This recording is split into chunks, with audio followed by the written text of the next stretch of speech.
leading the way. You're watching KNBC 9 News on KCWE.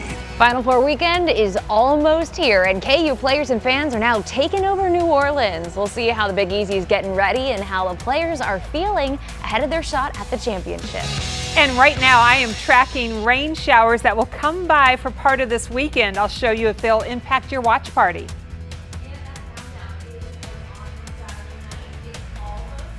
As KU's men's basketball team takes on Villanova in the national semifinal game. So the winner is going to be moving on to Monday night's national championship game. All eyes are in New Orleans. Well, thanks so much for joining us today at noon. I'm Jamie Weiss. All the action is taking place in New Orleans this weekend. KNBC 9's Len Jennings is down there, and he's giving us a look at how the Jayhawks are still feeling pride for Kansas City, even while they're in the Big Easy. Good afternoon from New Orleans. We're just outside the Superdome, and of course this is the site for the Final Four this weekend. Kansas Jayhawks, they take on Villanova on Saturday, followed by Duke in North Carolina. Now the teams were able to get on the practice floor today.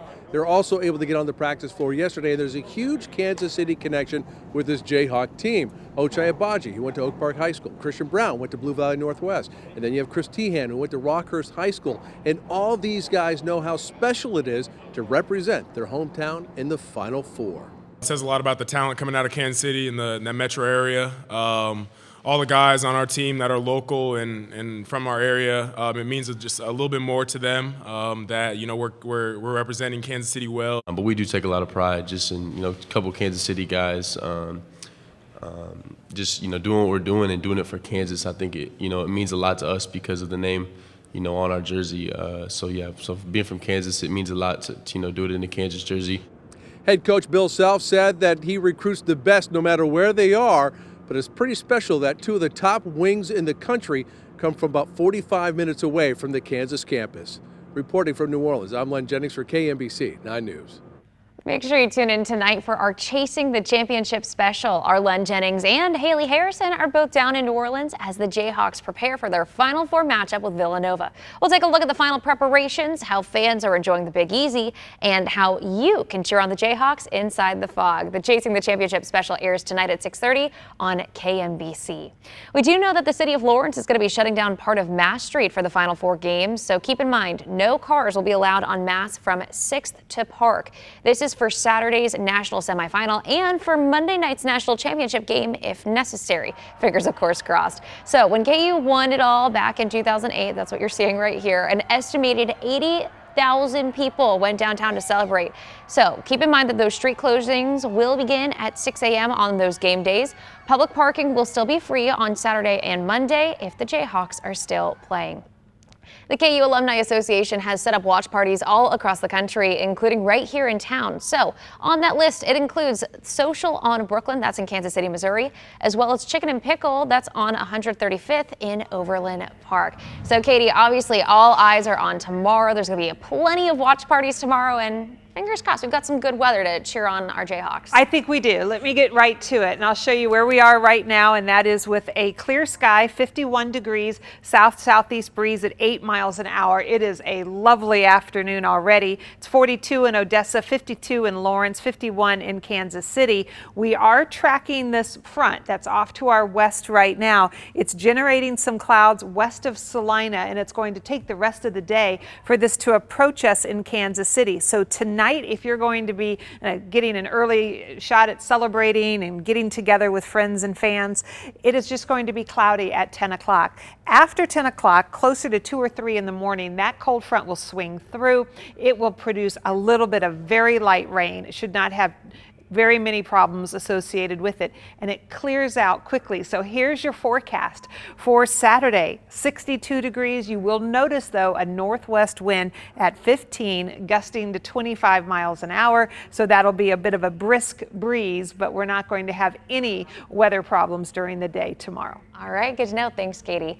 MoDOT and KDOT are getting a lot of calls from people complaining about trash up and down the highways, especially in places with a lot of traffic. MoDOT spends more than $1 million in our area each year to clean up, but both Missouri and Kansas don't have enough workers to pick up all the trash. A KDOT representative says the trash problem is because of more construction and from dead plants. So their contractors pick up about 1,500 pounds of trash every single day. The amount of trash on the roads is unacceptable, and we're trying to execute a contract to help us with additional litter pickup on our roadsides. MoDOT also plans to hire a contractor to clean up 40 miles of roads. Both states also have adopt road volunteers that are able to help out. So the hope is later this month, things will start to look a little more tidy. A bill banning so-called sanctuary cities in Kansas is headed to Governor Kelly's desk. Attorney General Derek Schmidt backed the bill after Unified Government Commissioners in Wyandotte County, KCK, passed such an ordinance. It allows undocumented people to get a photo ID and prevents local police from working with federal ICE agents unless the public is in danger. The state's bill would ban those IDs from being used for voting, and it would require local police to cooperate with federal immigration agents. Substituting politics for law enforcement is rarely a good idea, and that's what's happening here. Why react or why act when Wyandotte County, the most diverse counties in the state, passes a safe and welcoming ordinance like this? Why? I don't know. I don't understand. City council members in Roland Park and Lawrence approved similar ordinances back in 2020. The latest KMBC9 investigation centers on this man, Ryan Utterback. He got some attention last year for holding up signs at a school board meeting, signs that depicted graphic sexual acts found inside of a book he was protesting in North Kansas City schools. Well, just 2 months later, prosecutors charged Utterback with a felony for second-degree child molestation, along with a misdemeanor for fourth-degree domestic assault. In a separate case, he's facing a misdemeanor of furnishing pornographic material or attempting to furnish a minor. He's pleaded not guilty to all of those charges. Our investigative reporter Matt Fleener spoke with parents of 2 girls involved in these cases, and they say that they believe Missouri's Department of Social Services missed some warning signs. This letter is from Missouri Department of Social Services, and it says, allegations, while inappropriate, do not meet the criteria of sexual abuse. The system was a disappointment. Completely. Ryan Utterback's attorney didn't have a comment. If you have anything you'd like to share about this case, or you have another investigative tip, you can always email investigates@kmbc.com. A Missouri family is pursuing legal action after their 14-year-old was killed at a Florida amusement park. Tyree Sampson fell from a free-fall drop tower while on vacation in Orlando. Back here in Missouri, his community in Ferguson held a memorial last night. You can find balloons, signs, and candles to remember Tyree. As a mother, it hurts. As a football family, it hurts. And so I stand with the mother, I stand with the family. It's a loss for all of us. The Ferguson family says they are looking into filing a lawsuit against that Florida park. Well, a new recall alert out today is impacting Skippy peanut butter. The company says there could be a small piece of steel inside. We'll tell you why that recall almost didn't happen. And Governor Laura Kelly says that she's in full support of a possible Chiefs move to Kansas, despite an agreement with Missouri not to attract jobs across the border. Hear why she says Kansas isn't bound by that truce in this situation. Stay connected with the facts that will move us forward. You're watching KMBC 9 News, leading the way.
Now to the latest on the war in Ukraine. Russian soldiers are leaving some cities while continuing to attack others, like the capital city of Kyiv.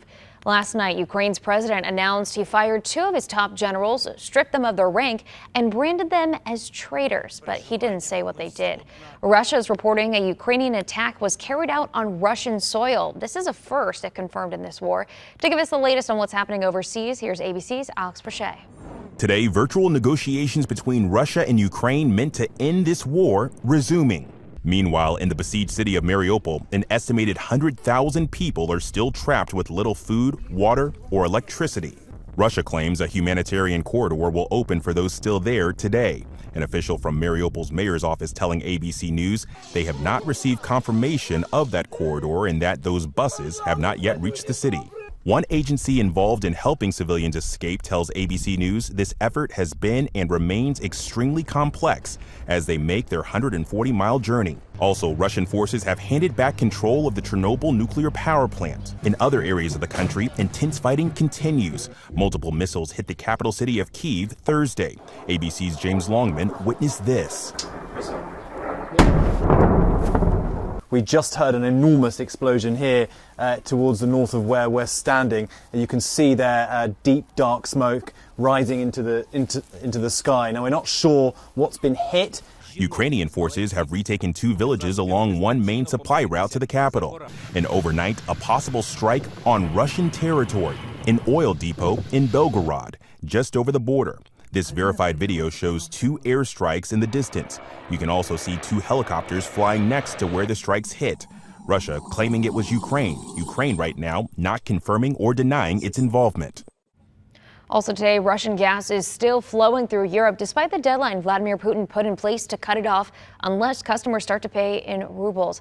This has been Moscow's strongest retaliatory threat to the sanctions imposed over its invasion of Ukraine.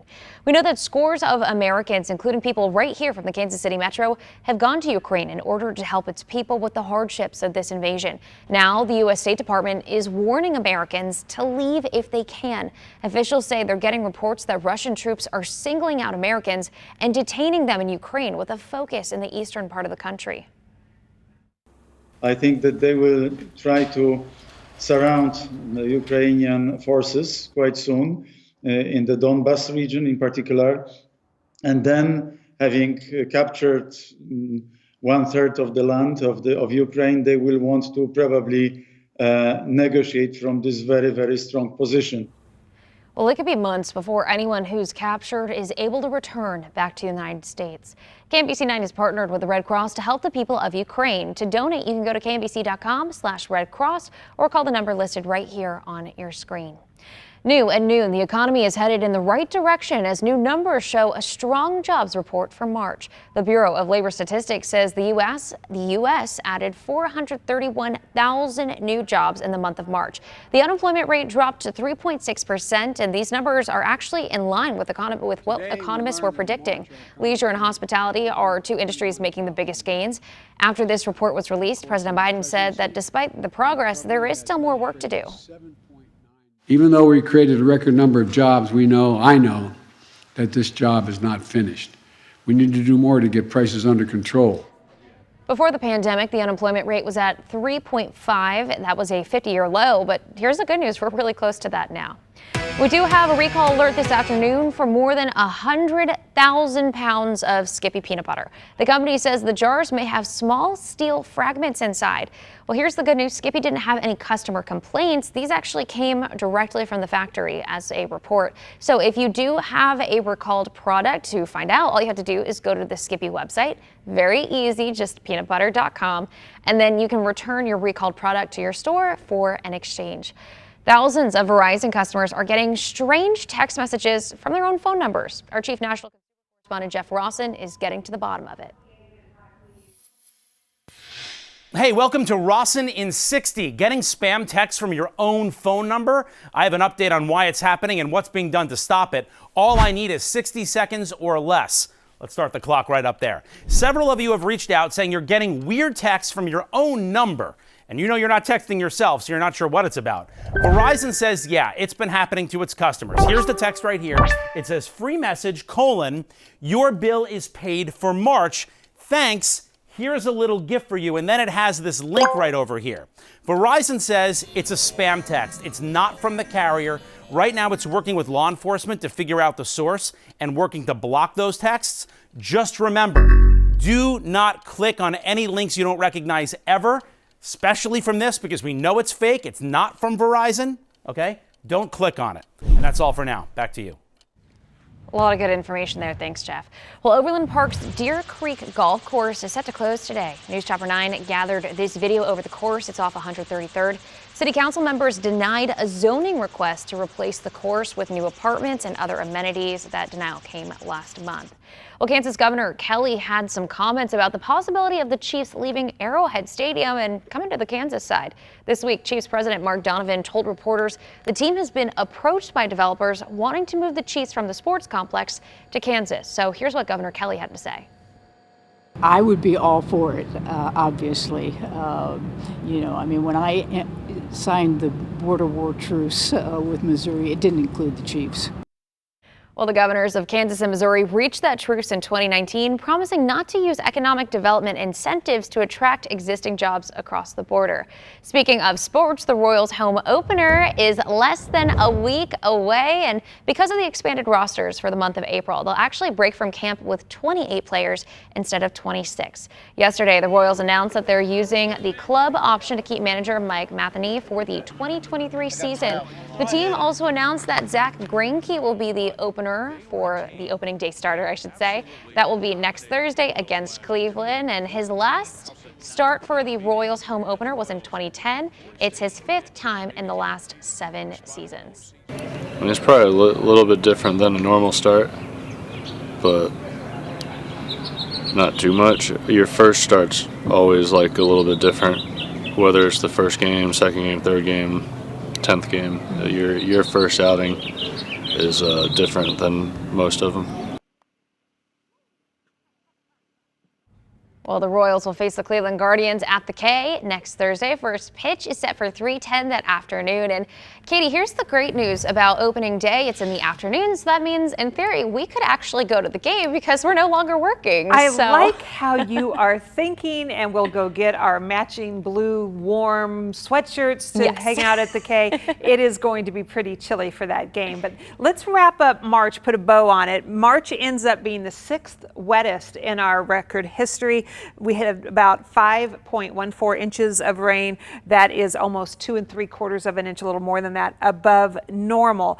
Also now, as we start April today, the normal high is 61 and the normal low is 39. We're actually pretty close to that today. By the end of the month, the normal high will be 70, the normal low will be 49. The hottest it's ever been was 95. The coldest it's ever been this month is 12 degrees. Typically, we would pick up about 4 inches of rain, and this does not make Jamie happy. Typically, we would see more snow in this month, but not very much. It would be normal to see about 1/3 of an inch of snow.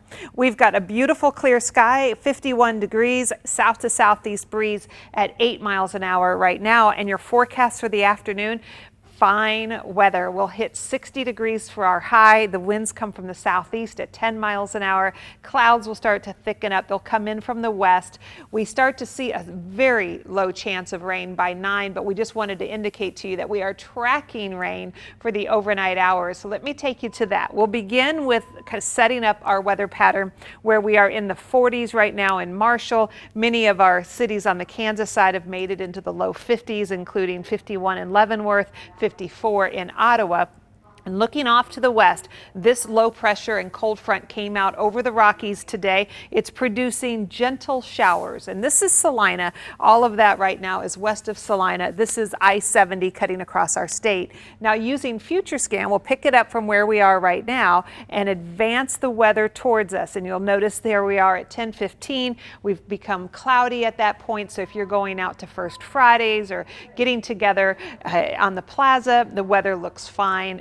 overnight, like 2 to 4 a.m., that's the front passing through. We'll have some light rain showers tomorrow morning. The ground will likely be wet, but the sun will be out in the afternoon. The winds might pick up a little bit in the afternoon, but basically it's going to be a beautiful Saturday. 62 degrees with a northwest breeze gusting to 25 miles an hour. 58 in Marshall, 64 in Lawrence. In our 9-day forecast, Sunday will be partly cloudy and 68 degrees. We do have rain Monday, Tuesday, and Wednesday. And now for the Royals home opener forecast on Thursday, a blustery day, 51 degrees with increasing clouds. Jamie. All right, sounds like a good spring day tomorrow. Happening tonight in Independence, a play about Helen Keller and her determined teacher comes to life. It features a blind cast member, so we'll hear the messages of hope that drive home with her performance. And a group of hometown heroes back in Kansas City after a special trip to our nation's capital. We'll show you the warm welcome that was waiting for them.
Welcome back. Local Vietnam War veterans are back in Kansas City after taking an honor flight to Washington, D.C.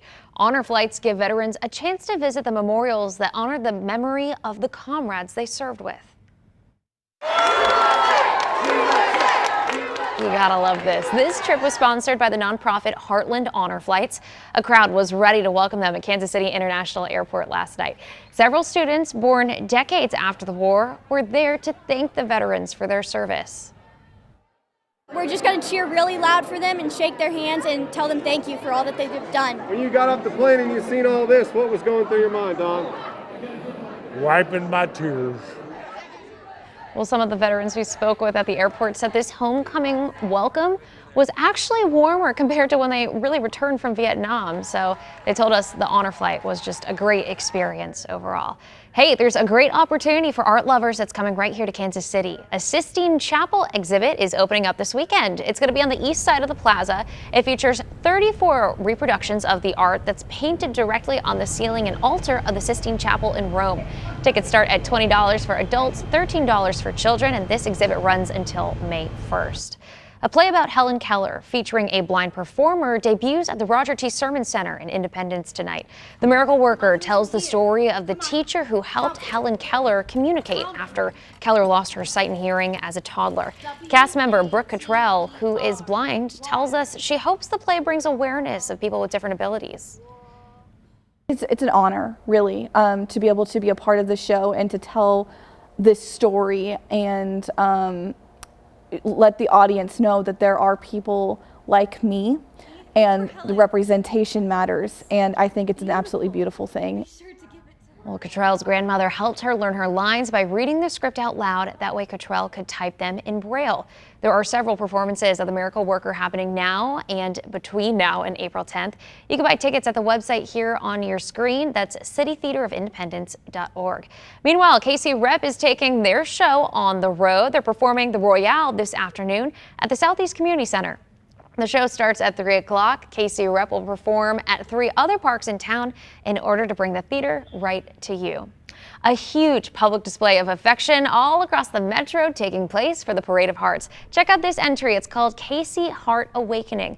The artist is originally from Los Angeles, but says she feels a warmness, kindness, and authenticity in Kansas City. It's what helped her become a better version of herself. You can find this heart outside of the Kauffman Center for Performing Arts in downtown Kansas City. And Bonner Springs, Kansas is the next stop on our tour of the Parade of Hearts. Oh, I love this one. It is at Kelly Murphy Park. The artist says Kansas City is full of color and beauty, and that's what inspired this heart called Kansas City, the Happy Place. This will be on display in Bonner Springs through May before it goes up for auction in June. Well, it's the day before the big game, the eve of the Final Four. We're going to show you what this upcoming match means to the Kansas Jayhawks and how the game will affect traffic around Lawrence over the weekend. We, of course, want to take a live look outside downtown Kansas City. It is 12:28, a beautiful start to your Friday. We'll check in with meteorologist Katie Horner when we come back.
committed to serving the residents of Kansas and Missouri. KMBC 9 News, leading the way. Well, thanks for sticking with us at noon. I'm Jamie Weiss. Katie Horner has your first alert forecast. And honestly, after a day of snow, a day of rain, it's just so refreshing to see some sunshine outside. It is, except for this new snowstorm that's going to hit later tonight. Okay, Katie. Just because you love snow so much. There's no snow in our forecast. That was just for Jamie on April Fools. We have a mostly sunny sky, and we do have rain on the way, but it's not going to snow. Our temperatures will be very warm when the rain comes through, or at least too warm to snow. 51 degrees is our current reading. We have a south to southeast wind, less than 10 miles an hour. It's just so nice outside. It is 43 in St. Louis, 51 in Kansas City, 63 in Amarillo, and some of that warmth has made it into western Kansas where it's 59 degrees in Dodge. Our high today will hit 60 in Kansas City, 56 in Columbia, 64 in Manhattan, and we are tracking this front that is going to bring clouds first. You'll notice that when you're out and about tonight, it becomes cloudy well after the sunset, and then in the middle of the night some light rain will move through and we'll be back to sunshine for Saturday. And Saturday looks really nice, just a little breezy, and it's a northerly breeze, so it'll be a cool breeze, but even that we still make it to 62 degrees. 63 in Ottawa, 59 in Chillicothe, 61 degrees in Olathe, and 64 in Lawrence tomorrow afternoon. For hopefully a lot of celebrations, the weather will be fine. No chance of rain Saturday night. Sunday will be dry. 68 degrees on Sunday. There will be rain Monday, Tuesday, and Wednesday in the Kansas City area. Our temperatures during the rain will be in the 60s during the day, mid-40s in the morning. The rain will move out in time for the Royals home opener on Thursday. We will have clouds, another blustery day with stronger winds, and a high of 51. All right, good to know. Thanks, Katie. It is the eve of the Final Four. The Kansas Jayhawks are playing the Villanova Wildcats at 5:09 p.m. tomorrow, and Duke plays North Carolina at 7:49. So the championship title, it isn't the only thing motivating the Jayhawks. They are avenging last year's loss after getting kicked out of the tournament in just the second round. The Jayhawks went from ending last season unranked to making the #1 seed in this year's tournament. And hey, they are the only top seed still hanging on. Tomorrow they may face their toughest game so far in Villanova. The Wildcats beat KU back in 2018. The players see this game as a chance to prove themselves. We kind of, heard the outside talk that there needed to be changes. There needed to be changes to the team, but we all believe in ourselves and we believe in each other. We all think we have, we're all confident in our abilities. So yeah, we probably aren't, the most talented group he's had, but we are very confident, and I think that takes us a long way. We knew what it took. We knew it took, taking it game by game and really focusing in on every single game, every single possession, and not taking anything for granted. Well, ahead of the big game tomorrow and possibly on Monday, the city of Lawrence is blocking off part of one of their main thoroughfares. KMBC 9's Martin Augustine is in Lawrence to tell us what drivers need to know going into this weekend. The consistent success of KU's basketball program has given the city of Lawrence plenty of practice on what to do to absorb all the people that will pour into Mass Street, which they will if KU wins that game tomorrow night. So, with that in mind, starting at 6 o'clock tomorrow morning, Massachusetts Street here in downtown Lawrence will be closed from 6th Street on the north to 11th Street on the south until about 2 hours before kickoff. That's about 3 o'clock in the afternoon. At that point, the closure of Massachusetts Street will be moved all the way south to South Park Street. 6th Street will remain open for through traffic all day long. 9th and 11th Streets will remain open to through traffic only until about 3 o'clock. Again, that time 2 hours before tip-off. Like we said, Lawrence has had a lot of practice on this, and it can handle it. You may remember back in 2008, the last time the Jayhawks won the national championship. Look at the party that developed here on Massachusetts Street. By some estimates, 80,000 people whooped it up here on Massachusetts Street. I was there that night. It was remarkable to see. Now back to tomorrow. If you're still parked on Massachusetts Street after 6 a.m. tomorrow, your car's going to get towed. It'll be taken to the community center parking lot at 11th and Vermont. The city says that'll be a courtesy tow, though, so all you have to do is go pick up your car from there. The city also says no partying on the rooftops if you can make it up there on Massachusetts Street. A lot of people try to do that, but that is a safety problem, and the city warns that even with the closure of Mass Street and the allowance for people to get onto Mass Street if KU wins, all parking rules will be enforced. Reporting from Lawrence, Martin Augustine, KMBC 9 News. Well, some Jayhawk fans are headed straight to where all the action will be this weekend. And ahead of Saturday's game, they're going to have a lot of entertainment and food in the Big Easy to keep them busy. Fans we talked to say that they are soaking it all up, and they like KU's chances this weekend. I know there's been so much news about North Carolina and Duke, but I think the Jayhawks are in a good position to do well this year and take this title home. So we're excited to be a part of it. Russ Barber says that he was actually able to score tickets to the Final Four because he purchased them 4 minutes before the end of Sunday's game. So that was right before those prices went through the roof. And now let's check out the official countdown. We are 1 day, 4 hours, 31 minutes and change away from tip-off in New Orleans. And we are getting so excited and ready for tomorrow. So starting off tonight at 6:30 on KMBC, you can watch our Chasing the Championship special. Both Haley Harrison and Len Jennings are going to have team coverage live from Louisiana with all the keys for a KU win. Still to come at noon, a major announcement by President Biden to ease the pain at the pump. While some analysts say releasing more oil from a reserve could cause problems in the future. And I suppose if we need to have rain on this weekend, we have it timed pretty well. I'll show you what time you can expect the rain and how long it will last. First Alert Weather. Over 100 years of combined experience to keep you safe. KMBC 9 News, leading the way.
High winds are continuing to spark those wildfires, and they're also creating powerful tornadoes across the South. We've seen massive amounts of destruction. The latest is in southern Mississippi, where severe weather ripped the roofs off of homes and tore apart trees in front yards. People who were home at the time describe what they felt. Banging on the walls, couple windows, some roofing damage, shed overturned. Everybody survived, and it was really scary. Well, despite all the damage in the area, here's the good news. No one was hurt. Now, we have just set a record in March for the number of tornado touchdowns. Get this, there were 214. This beats the previous record of 191 last year. A normal March is around 80 tornado touchdowns. And as we focus on the weather here in our area, Katie, here's the good news. Unfortunately, we haven't seen any direct tornadoes in the Kansas City metro, but we saw one in St. Joe. Right. And that was on Tuesday night, which was an EF1 tornado. The National Weather Service has also issued the fact that there was a tornado that same night in Valley Falls. That's a new report, an update after they did the storm survey. Another weak tornado just to the northeast of Valley Falls. Today, we are enjoying sunshine, a high of 60 degrees today. You will note that as we approach sunset, you'll see some clouds coming in from the west. It'll be overcast through the night, and we will have the passage of some rain showers. They hit in the middle of the night, and if they arrive early, they could impact maybe if you're out kind of gathering with friends, celebrating all of the things going on this weekend. So we have added the impact there for tonight's rain showers, but it should be light rain. It should end early Saturday morning. Saturday will be 62 degrees, breezy on Sunday with a high of 68. Sounds like a perfect weekend. Thanks, Katie. Well, the U.S. is going to be releasing up to 180 million barrels of oil from the nation's emergency supply. The president's predicting that this will help the prices at least go down significantly at the pump. But some critics worry that even if this does help, if it could leave the U.S. vulnerable in the future as the reserves stockpile will drop to its lowest level since 1984. ABC's Am Nguyen has the latest from Washington.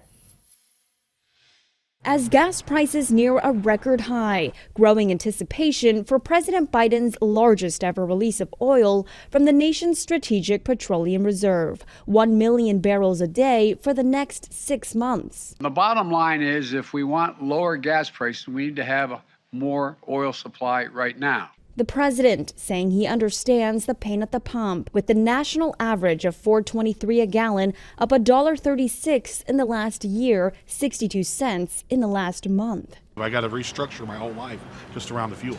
Just so costly. The gas is crazy. You're looking at $600 to fill up that truck. And if you got 4 or 5 trucks, can you imagine what it costs? The president making it clear where he places the blame. Putin's war is imposing a cost on America and our allies and democracies around the world. But critics say the first 2 times the president dipped into the national reserves in the last 6 months, it didn't do much to help ease prices. Republicans instead saying Biden should focus on boosting U.S. energy production. I think the administration's anti-fossil fuel views are sort of like a religion. Until that policy changes, we're going to have a problem. The president also calling on Congress to pass policy that would force oil companies to pay fees on unused leases. Some economists, especially with inflation and the supply chain issues, backing the administration's move. Because that should put a lid on oil prices at least over the coming 6 months.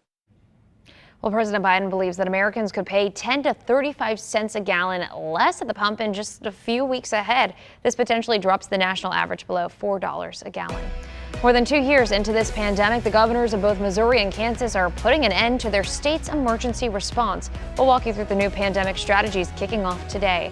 And an underground cave in Independence is full of sophisticated communication technology, all to help first responders during emergencies. We're going to give you a look inside this facility that's ready to roll out at a moment's notice.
Kansas Governor Laura Kelly says her state will no longer treat COVID-19 as a pandemic. She says Kansas will now handle the virus more like an endemic, so sort of like the common flu.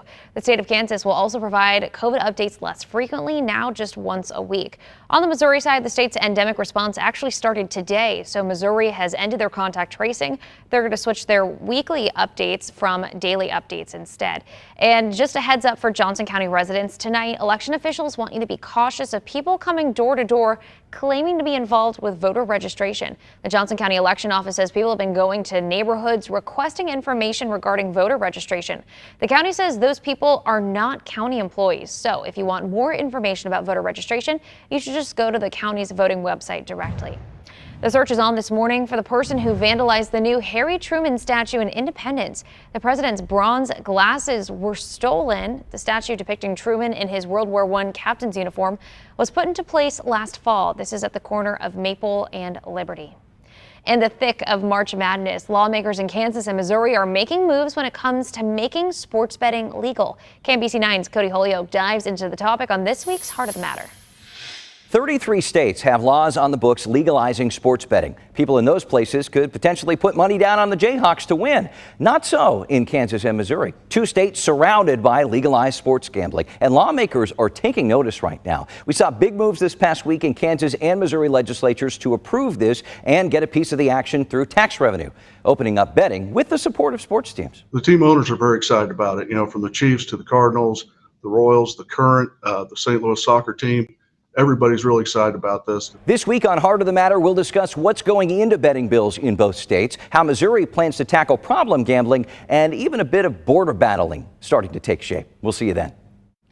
Well, you can catch the conversation on the future of sports betting in Missouri and Kansas on this week's edition of Heart of the Matter. It airs Sunday morning at 11 on KMBC 9.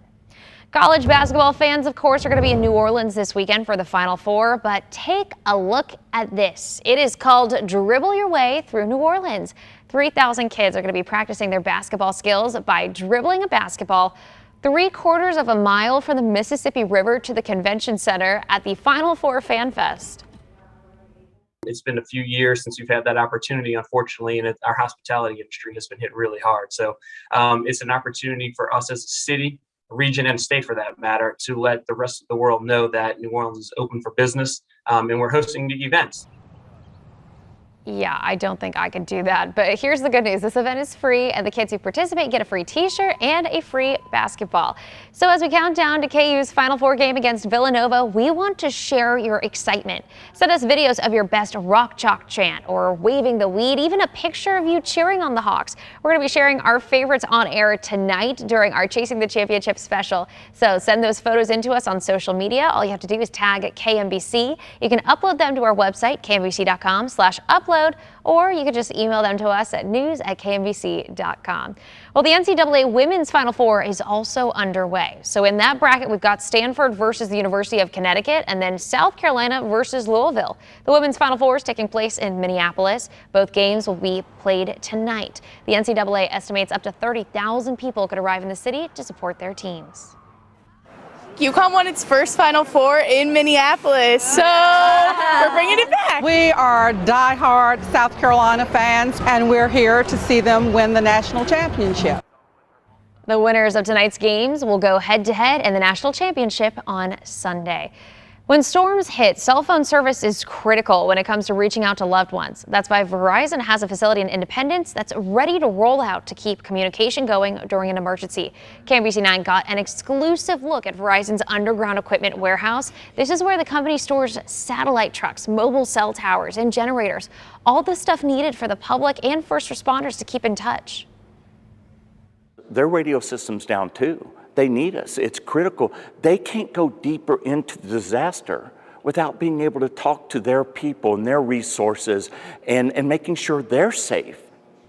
Most of Verizon's mobile equipment is stored outdoors, keeping emergency assets in a cave, protecting them from being damaged during severe weather. And Katie, as I'm looking at this video, the first thing running through my head is this is like the bat cave when it comes to severe weather, because, you know, you need all the essentials there. You know, as I drive into the station, we pass a cave. You see that when you're coming up the main street. I'm always thinking, I need to pay attention to that at 4 in the morning. Well, it would be a great place to go if there was a tornado, you know, just anything, you know, always we say get underground. And so good that they have that vital equipment protected. We have got a clear sky right now. It is 51 degrees. Our winds are gentle from the southeast at 8 miles an hour. Humidity is 48%, so it's pretty comfortable outside. It's a little colder the farther you go into Missouri. It's 43 in Marshall, 45 in Sedalia. A little warmer the farther you go into Kansas. It's 55 in Ottawa and 52 right now in Lawrence. And that trend continues for our highs today. 61 in Lawrence, 57 in Marshall. KC should hit 60 degrees for our afternoon high. Here's the front that will bring us clouds tonight and some rain showers. We want to make sure you're knowing that this is coming through tonight. So tomorrow morning when you wake up, you'll probably see some wet roadways. And if your kids have ball practice in the morning, likely some of the fields will be wet. But hopefully your festivities tonight will come and go without having to deal with the rain, as it's an overnight event, and we will have mostly sunny skies on Saturday. Now, Saturday's high temperature will be maybe a couple of degrees warmer than today. We're up to 62 degrees on Saturday. So again, fine weather for the KC Current match. Sunday, a few more clouds, up to 68 degrees. We have rain in our forecast Monday, Tuesday, and Wednesday. At this moment, it doesn't look like severe weather is possible, more of a steadier rain and it's just kind of chilly. Then talk about chilly, it gets cold again on Thursday for the Royals home opener, partly to mostly cloudy skies. We drop 10 degrees from Wednesday's high on Thursday down to 51, 61 degrees on Friday, and 65 degrees on Saturday. I wanted to show you one more time the new report from the National Weather Service out of Topeka, now confirming that that was an EF1 tornado. There were 2 that night. This was Tuesday night. One near St. Joe. This one was located 4 miles east of Valley Falls. It had a long track of almost 9 miles. 97-mile-per-hour winds were reported with this. It wasn't very wide. It was reported to be just about 10 yards wide. Thankfully, nobody was injured and nobody was killed. We'll be right back.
Here's one more look at our forecast for the rest of today, where we'll have sunshine through 3. A few clouds pick up between 5 and 7. After sunset, it becomes mostly cloudy. Impacts for the light rain that'll be moving through. If you're out late, you might run into some of those showers. Winds today will be from the southeast at 10. Tomorrow, we're at 62 degrees, a little breezy in the afternoon, a little warmer on Sunday, 68 degrees, Jamie. All right, sounds like a perfect weekend to root on the Jayhawks. Thanks so much for joining us today at noon. Be sure to join us today at 4 over on KBC for KBC 9 News. And don't forget, our Chasing the Championship special airs tonight on KMBC. Hope you all have a great weekend. See you Monday.